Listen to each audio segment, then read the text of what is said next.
Good morning, students. Hope you all fine and fit. Student, I am thinking you all feeling energetic for your new chapters. So let's start your new chapter.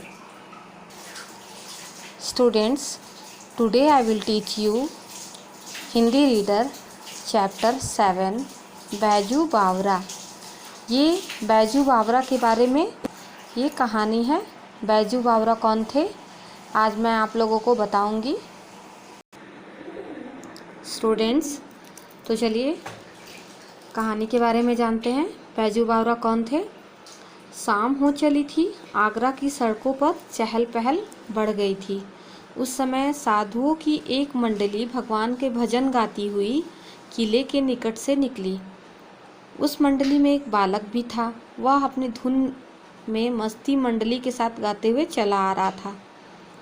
जब भजन कीर्तन समाप्त होने वाला था तो कुछ सिपाही वहां पर आए और वे हाथों में हथकड़ियाँ लिए हुए थे। एक सिपाही ने ऊंचे स्वर में बोला, एकदम जोर से चिल्ला कर कहा कि यह मुग़ल बादशाह अकबर की राजधानी आगरा है। यहाँ केवल आदमी गा सकता है जो महान संगीतकार तानसेन से मुकाबला करने का सामर्थ्य रखता हो। मतलब उस सैनिक सिपाही का कहने का मतलब था कि यहाँ वही गा सकता है जो तानसेन से मुकाबला कर सकता है। तानसेन से हार जाने पर ऐसे आदमी को प्राणदंड दिया जाता है। सिपाही ने ऐसा बताया। तुम लोग इतने बेखबर हो कि इस नियम को तोड़कर किले के पास गाना गाते हुए चले आए हो। तुम सबको बादशाह के सामने हाजिर होना पड़ेगा, सिपाही ने उन लोगों से कहा जो भजन कीर्तन कर रहे थे। बादशाह ने सामने लाए गए साधुओं को तानसेन से मुकाबला करने का आदेश दिया। तानसेन संगीत शास्त्र से संबंधित प्रश्न पूछे। उनमें से कोई भी उसके प्रश्नों के उत्तर नहीं दे सका, इसलिए सबको नियम के अनुसार सजा देना था।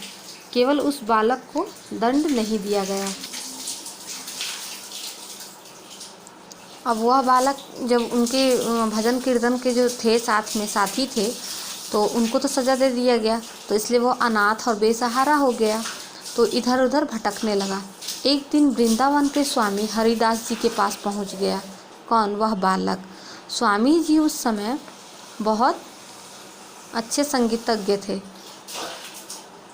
जब बालक ने उनको अपनी कहानी सुनाई, उन्होंने बालक को अपने पास रख लिया। तानसेन ने भी उन्हीं से संगीत की शिक्षा ग्रहण की थी। किनसे? जिनके पास बालक गया था। उन्होंने बालक को अपने पास जब रख लिया तो फिर उन्होंने संगीत की शिक्षा देने लगे। किसको? उस बालक को। इस बालक का नाम था बैजनाथ। स्वामी जी बैजनाथ को प्यार से बैजू कहकर पुकारते थे। बैजू के मन में हर समय एक ही विचार रहता था कि वह जल्दी से संगीत सीख जाए। बैजू हमेशा सोचता रहता था कि वो तानसेन को हराकर अपमान का बदला ले ले। लेकिन स्वामी जी ने क्या समझाया, बेटा संगीत एक ऐसी कला है जो सबके मन में प्रेम जगाने का काम करती है। हिंसा या बदले की भावना से इसे सीख पाना बड़ा कठिन है। तुम आराम से शांत हो जाओ और शांत होकर अच्छे भाव से संगीत सीखो।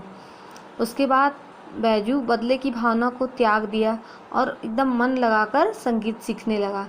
संगीत सीखने की धुन में बैजू इतना अधिक खो जाता था कि उसे किसी भी चीज़ की सुध नहीं रहती थी। इसलिए स्वामी जी उसे प्यार से बैजू बावरा कहकर पुकारने लगे।